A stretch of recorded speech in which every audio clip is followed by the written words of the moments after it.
Welcome, family. I'm excited because this is one of the topics I enjoy talking about, the CAPM. Now, before I take you on this journey. This is actually part one of the journey. Part two will be actually in the community, and I'm going to combine part one and two. So if you're not part of the magnetic project management community, I ask that you join the community. The link will be somewhere that you could join. So you want to join in so you can get with like-minded people. With no further ado, as I normally say, let's jump into today's content. I want to preface one major thing here. And that thing is that stick to the plan, not your mood. Again, stick to the plan, not your mood. That's not my quote. That is Eric Thomas. And I think that speaks volumes because a lot of times we get started on something and then we stop. We start and then we stop. Hey, I'm guilty of it too. So, hey, how do we fix that? Well, we put together a plan and we stick to it and we don't allow the mood to get in the way of what we can accomplish. So this was asked by one of the family members. They had some questions and I'm going to answer those questions today here. So let's get started. So first of all, we want to unpack what are the CAPM eligibility requirements. We want to look at the educational as well as the project management issues. So educational background and experience.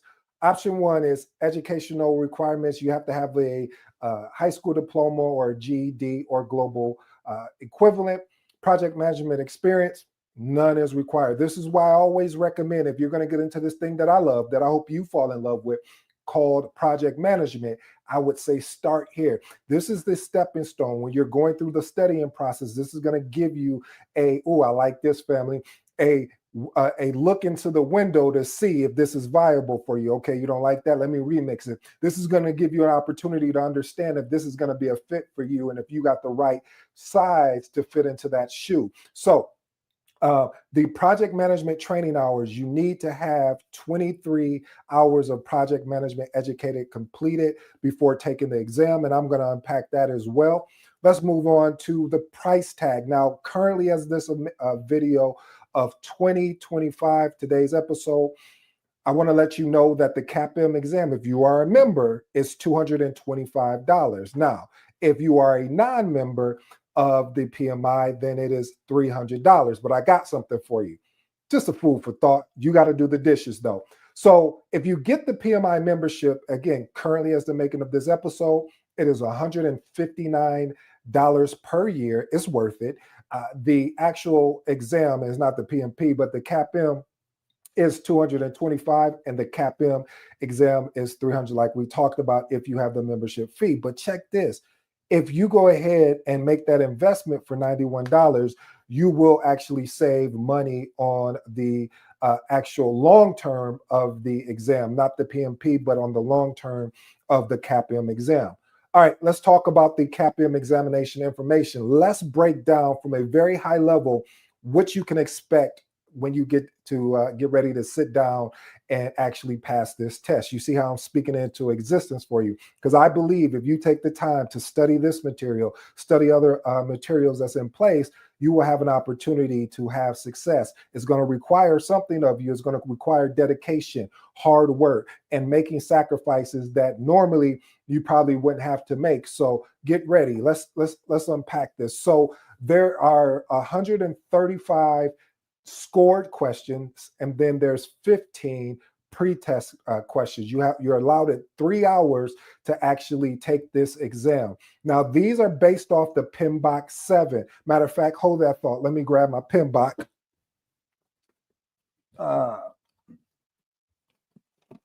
So we have, this is the PMBOK that you need. You see, I got it all marked up. I mean, if you're going to coach and teach this thing, you got to make sure that you're doing your homework. So again, pick up this.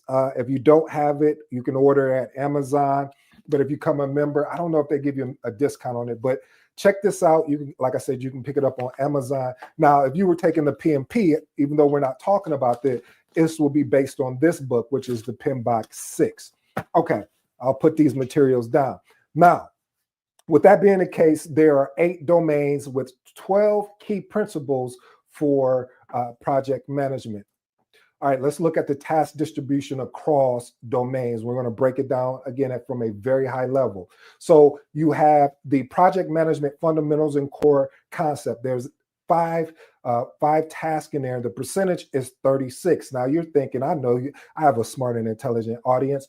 You're thinking, well, if that's 36, I probably really need to focus in there. Well, family, yes, but you also want to make sure you're focusing on the other aspects as well. But this is the biggest piece, understanding the fundamentals. Isn't it unique that when you look at just in life in general, the fundamentals, the foundation is really what you can build your career upon. So again, focus on the project management fundamentals and core concepts.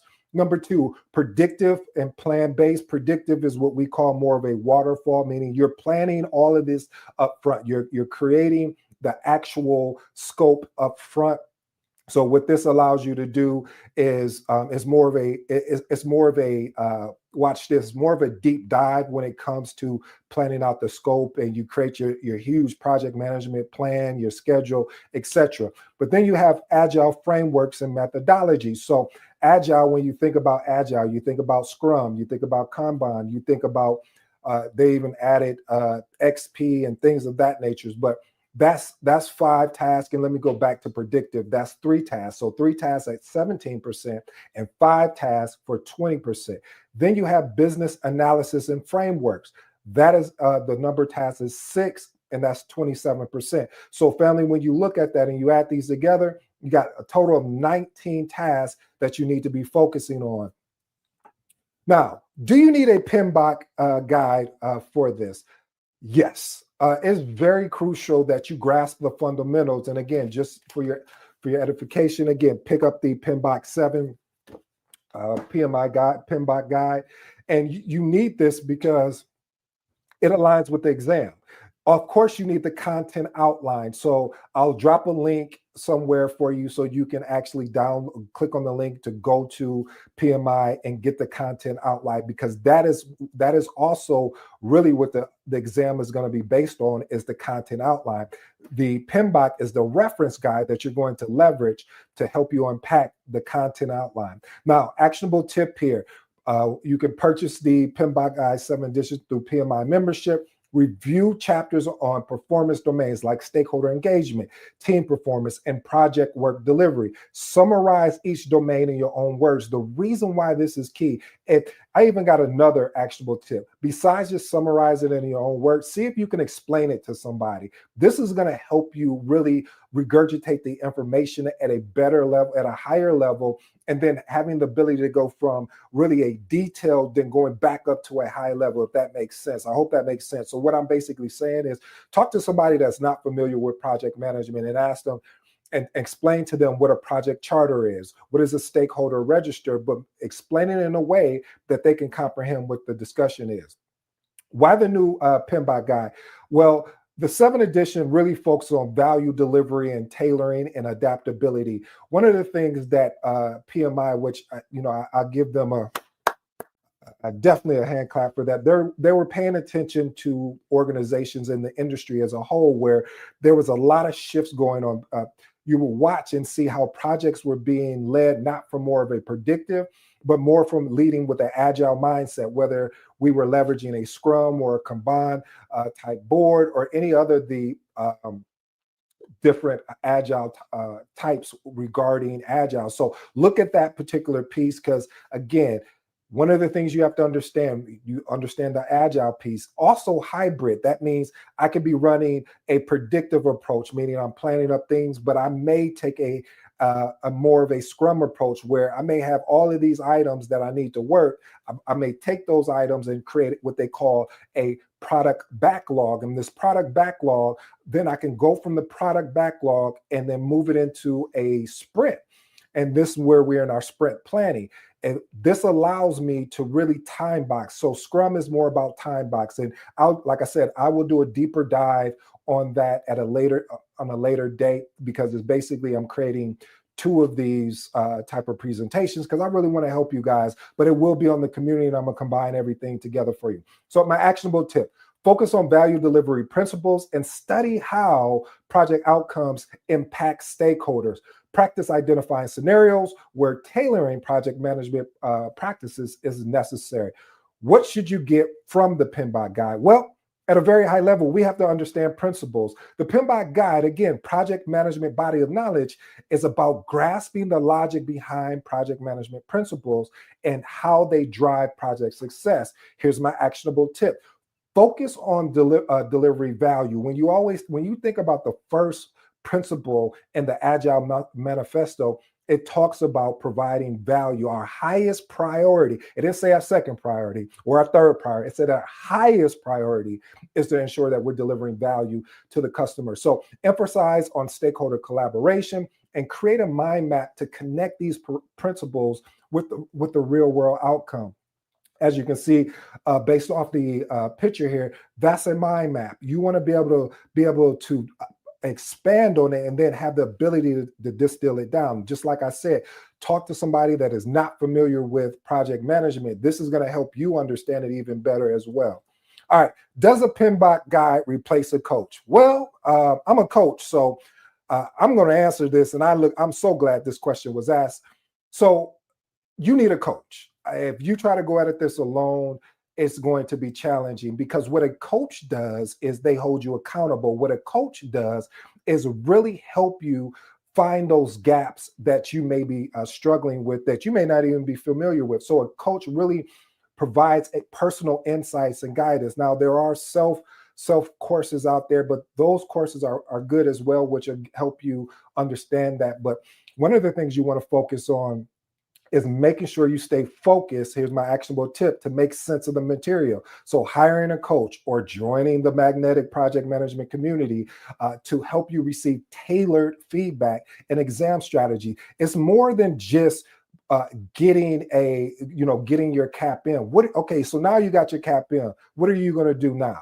Because maybe you just regurgitated the information. You study. Now you got the information, but can you transition that to the real world? This wasn't even in my slide today, but it's really poignant, because what I want to ensure that happens is you don't become a certification chaser. What is that? Well, that is that you're getting all these certifications, but you're not taking the content that you're learning. You're not taking the information that you've risked and you sacrificed for to apply it to the real world. Because there's many times you'll be in interviews, and from a theory standpoint, meaning like you're leveraged the PMBOK, you took the exam and things of that nature, you might not be able to answer the question because you didn't see how it tied to the real world. So again, you need a coach or a mentor to really help you, guide you, someone that's been there. It's always easier to work with somebody that's been through it when you're getting ready to go through it. All right, what resources are required for the CAPM exam? Again, like I said, the PMBOK guide, I showed you that. Oh, one more resource. Let me grab that real quick. Just stay patient with me, family. All right, here we go. So the other resource that's going to be required is the Agile Practice Guide. So again, Agile Practice Guide, as you can see, again, I'm a student of this. So I don't just do this to sound good. I actually study what I'm talking about, because I know that someone's going to walk up to me one day and say, what are the 49 processes? What's the process group? What's the 10 knowledge areas? And I got to be able to answer that. I'm responsible for that. So again, these two books here are going to be important for you for your journey to going after the CAPM. And then most of all, you want to get a CAPM prep book. And this right here, I don't see this talked about a lot, but mock exams. Why do we need to do mock exams? So mock exams get you ready to get any of that anxiety that you have in your system, any concern that you don't think that you're going to have an opportunity to pass that. It really builds up your self-confidence. So taking mock exams allows you to practice. Are we talking about practice? Yes, AI, we're talking about practice. Mock exams really are going to help guide you on this particular journey, because it simulates the real exam experience. And what I always tell people is, when you're getting ready to take a mock exam, act like you're either going to the actual test center to take it. What does that look like? Well, what that looks like is saying, hey, family, I won't have time I need all distractions put to the left. I need to lock in and take a practice exam. And you sit down and you act like you're at the test center, or if you're going to take the test from home, be able to lock in and take it just like the real thing. You take the breaks when the breaks are allowed, so you can get repetitions in, because that's going to help build that confidence that's going to be required. So do you need to practice? Do you need the Agile Guide to practice? I really think I've covered that. But yes, the exam, the CAPM exam, is going to be based around both of these books, the CAPM, the PMBOK, as well as the Agile Practice Guide. And then most of all, you want to make sure you're referencing the CAPM content exam outline. Key principles: studying Agile principles like flexibility, continuous delivery, and customer collaboration. If you haven't seen my characteristics episode, you need to check that out, where I talk about the different approaches: predictive, iterative, incremental, as well as agile. This is going to be important for you as well. So go back and look at that video. Matter of fact, I'll do you a solid. Once we finish here, I'll put that in the actual comments for you so you can have success, so you can go back and refer that. All right. Also, I want to leave you with an actionable tip, because I want to make sure you do action. I don't want to just sit up here and deliver this value and you don't have an opportunity to go execute. So practice using agile artifacts. Look at the product backlog. Look at using Kanban boards. Kanban boards are very easy to build. You should probably build you one for your exam as you're getting ready to transition to actually take the exam. All right, understand the role of the PMBOK guide. We have the theoretical, or a theory basically, foundation. What does that look like? Providing core project management concepts. You remember when we first started here, we were talking about how the biggest percentage is around the fundamentals. Let's step back real quick just so we're on the same page. Remember, project management fundamentals and core concepts are 36% of the exam. That's a lot, family. So you want to make sure that you are actually studying those again. Then practical application, combining the CAPM prep books for examples, and then exam success. What's your why? Why are you doing this? Are you just doing it because you've seen somebody else doing it, or are you doing this because you're looking to make a transition into the career of project management? Identify your why, because again, when we opened it up, we talked about sticking to the plan, not your move. You're gonna find opportunity where, and I say it's opportunity where you're on a lonely path, and that path is you're studying, your friends are going out having a good time, watching the game, and whatever that looks like. And you're gonna have to say when they call you, hey, you know what? I'm studying. I can't really do that. I'm really setting myself up for success. The game is always going to be there. I can record it and watch it at a later date. But right now, today, my focus is sitting and passing the exam. All right, strategic approach, or how efficiently to use the PMBOK guide, because there is an approach to leverage this. So strategic approach, focus on performance domains and key principles. Pair with practice. Continue to read with relevant questions. You should be using it because, again, the PMBOK is a reference guide. What does that mean? You should be referencing it while you're going through your mock exams, while you're going through the 23 contact hours that are required. And then apply the knowledge. Test understanding the scenario-based question. Pair each chapter with practice questions. For example, read about stakeholder engagement to test your knowledge and scenario-based. Succeeding as in the CAPM exam prep. First of all, I'm proud of you that you succeeded. You got your CAPM, not the CAPM certification, but you at least got your contact hours. Now we're moving to the next step in the process. So again, leverage CAPM prep courses for structure. Look at PMI approved courses. You need, again, 23 contact hours in order to be able to sit for this exam. I would recommend CAPM Masterclass. That's by my friend, my buddy, my mentor and coach, Phil. You can look up that course on Udemy. Also, you have the PMI authorized training partner programs. So go on PMI and look that up as well. But I will also be creating a CAPM course. But if you're looking to start today, please review and enroll in the course information that I provided, because that's going to help you have the success that you need. So again, if you're looking to start today, I'll give you tonight to think it over, but today you need to make a decision, not a choice. You know how we feel about that. Choices are always out there, but decision is that you cut off everything behind you and you said, this is what I'm doing. I'm putting a plan together so I can execute on this. Again, look at using mock exams. I can't stress that enough, to validate your knowledge. This is where I found out when I was going through the process of getting my CAPM that I should have spent more time on. And this is why I'm recommending it to you, because when you sit in that exam and those questions pop up at you, you're going to you may have a opportunity to look at it and just, you may freeze like, oh, what is this? So get practicing, start practicing, getting in those reps, getting that routine in, so you're simulating the real tip. So here's my actionable tip: dedicate a weekend to full-length mock exams, analyze your results to determine weak areas, and revisit those topics in the PMBOK guide. Now, what's my balance? How does this look? So I would say 50% theory, PMBOK and Agile Practice Guide, and then mock exam and scenario questions. And most of them, when I say scenarios, not like the scenario of the PMP, that is more of a scenario based, but you will have questions that will ask, just really test your knowledge. Because I say the CAPM is more knowledge based than anything, where you may have inputs and outputs. What is an agile mindset? What is Scrum? These type of questions will come up. So again, balance each, the theory and the practice. Again, I'm going to address this. Do you need a coach for CAPM success?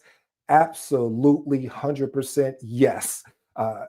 A coach is amazing. And when you get the right coach, a coach that is there for you, a coach that will show up when you didn't even think that he or she would show up, is going to be important, because they can take complex topics and boil it down to something that is more strategic for you and your understanding and how you learn. For me, I'm a visual learner, so I need to be able to see it, and then I could comprehend it a lot better than you just talking at me sometimes. So this is why it's important. You need to understand your learning style, and your coach can help you and walk you through that. So again, join a coaching program. If you're overwhelmed or unsure where to begin, ask your coach to review your study plan and provide feedback. That's what they're there for. That's what you're paying them for. And by the way, small note, pay your coach. And let me tell you why.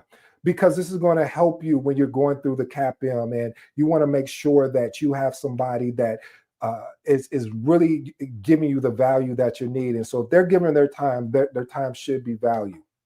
So set realistic study goals. A consistent study plan will beat any plan in the world. So cramming really leads to success. I don't care what they say out there, that they got their PMP, their CAPM in 1 week, in 2 days.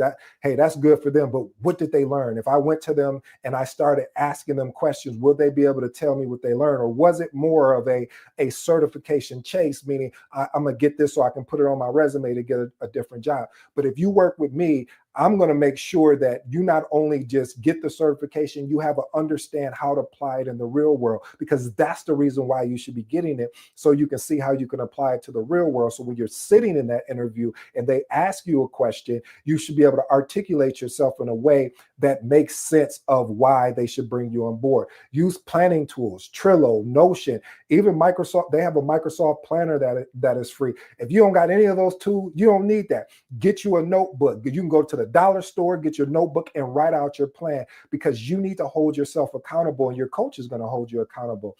Break down the content. Break the content in manageable sections. Stop trying to run up the stairs and take leaps and bounds. Take it a step at a time. I told you the story. I'm 6'5", and I had a moment where I thought, hey, I can skip certain stairs, and so I took a running start, and I jumped in. Unfortunately, I got to see what type of carpet we had in the house, because boom, I hit my head. So short story long is more or less is stick to your plan and just break it down. Don't make it more complex than it has to be. My additional insights: PMBOK guide versus coach. Use the PMBOK guide to master the technical knowledge, and use a coach to develop personal strategies for success. They complement each other. And real world application, like I said, working with me, I'm going to make sure you get that real world application, because that's more important than the exam. The exam is really getting you started into this thing that I love, that I hope you fall in love with, called project management. But it's the mindset. This is why I'm always talking about the mindset, because if you don't have the mindset to go after this, you don't have the why of the reason why you're doing this, none of this even matters. So understand your why. That's probably the first thing you need to do, is say, why am I doing this? And be real with you. If it's like, hey, I'm going after another job, great. Hey, if it's trying to improve, my lifestyle, great. Be honest and transparent. Nobody's going to know it but you. So be transparent with yourself. Family, I hope you enjoyed today's episode. I go by the name AD. For all you smart and intelligent folks out there, listen, that just simply means Ed. If you have any questions, comments, or feedback, you know where to find me. I hope that you take this opportunity to join the Magnetic Project Management community. This is a community that is being built with like-minded individuals that if whatever you're going through, if you're sitting for the CAPM, if you're sitting for the PMP, ACP, if you are actually leading a project and you're running into trials and tribulations, come join us. Again, we're there to really support each other. We already got members in there. So I thank people that took action already. And I got something special for you. And what I have special for you guys is the part 2 of this. I'm gonna film that over there, and we're gonna combine everything together. And I also got a little special bonus for them taking the leap and joining. And again, this is free. Like this is free. Of course, I'm going to have some paid opportunities in there, but just being around like-minded individuals, you need to be around people that can support you in case you fall down and can hold you accountable for the thing you said that you wanted. Well, I hope you enjoyed today's episode. Until next time.